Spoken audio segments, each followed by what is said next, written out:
Hello, welcome. This is Sitting Around with myself, Ivan Perestroika, part 3, episode 2, part 3, where we are considering the great moral and immoral, obviously, precepts and conditions for sitting around in this modern day and age. This is meant to be a training video for novices and amateurs who wish to take up the very interesting sport of sitting around.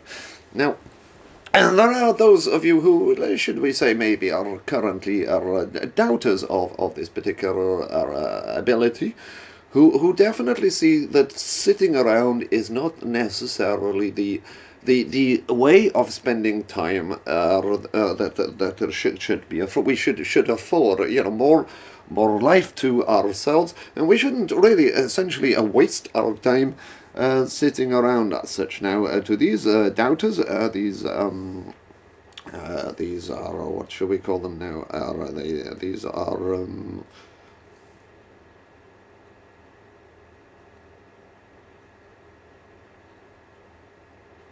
yeah, so you see, once again, I drift off into complete inner space. There will be more of this, but we will not worry for the time being. We just take the bigger tablets tomorrow. Everything okay. We've heard enough of the little tiny tablets. We really must get to grips with the big tablets. I feel the way for... Anyway, this is not important. I digress once again. Now, one of the interesting things that you will find while you are sitting about is that it prevents you, it actively encourages you to do things like not going fishing. Sitting around is a relatively inexpensive occupation, a way to spend your time reasonably pleasantly. If it's a nice summer's day, for example, you can sit indoors and avoid all that hustle and bustle and general distraction of pretty girls on streets, etc., by pretty much staying in and sitting around. And if, for instance, it's rainy day, well, it's always fucking rainy day in your fucking country, so what does it matter? We always spend a lot of time sitting about. So one of the more important side effects of sitting about a lot is that you don't have to do things like go fishing. So effectively, it is part of the not going fishing hobby situation. So you're not having to go fishing, you're not having to go clay modeling, you don't have to go fly kites or go microlighting or hot air ballooning, or pretty much damn well anything. You can focus your entire attention predominantly and predictably exclusively on merely sitting about. Sitting about, of course, at expert stage, which I am, of course, trying to achieve. I am trying to achieve a black bottom in sitting about. Is something that is obviously worth striving for, as best you can. Anyhow, I digress. One moment. We just have a nice cup of Earl Cardigan and we get cigarette going, of course. Yes, of course. Okay. Indeed. So, so what have I learned today from sitting around? Well, today I have been sitting around, and I have been sitting around surrounded by technology. I have been trying to get computers to work, and I've been trying to get cameras to work, obviously. And obviously these things start off at around about 11 in the morning, and of course now it is, what, 4:45 in night time, and I only just managed to get half things working. This is beauty of technology. Technology is once again not just for fucking Christmas. It's for all time. It never work. It never worked when you wanted to. Something always missing. Something always broken. You always need something else. This is the way things go.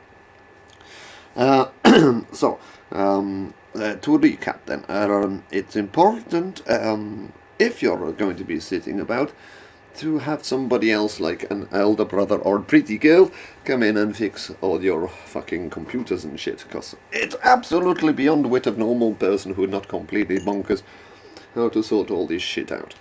Okay, we just pause for a second and then we come back. Yes, okay?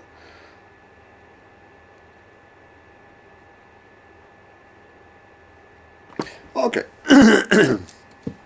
So, what else have we been thinking about today? Well, we have been thinking about the current plastic bag situation. I am one of these people now who are afraid to go out of house and afraid to go shopping in Marks and Spencer's for complete fear of having illegal plastic bags, which we are not supposed to have anymore. I don't know. I'm waiting for people to come around and investigate what I've got in cupboard. I suggest the best way to deal with plastic bags, if you've managed to acquire more plastic bags, as indeed we do, are in situations such as Marks and Spencer's, where they say, would you like this bag?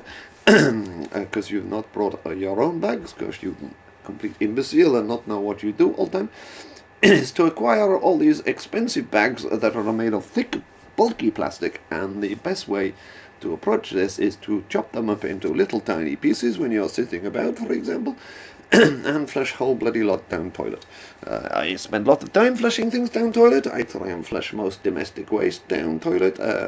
Obviously, our newspaper, I not know how to recycle that, so I have to spend time chopping it up into little strips, flushing it down toilet.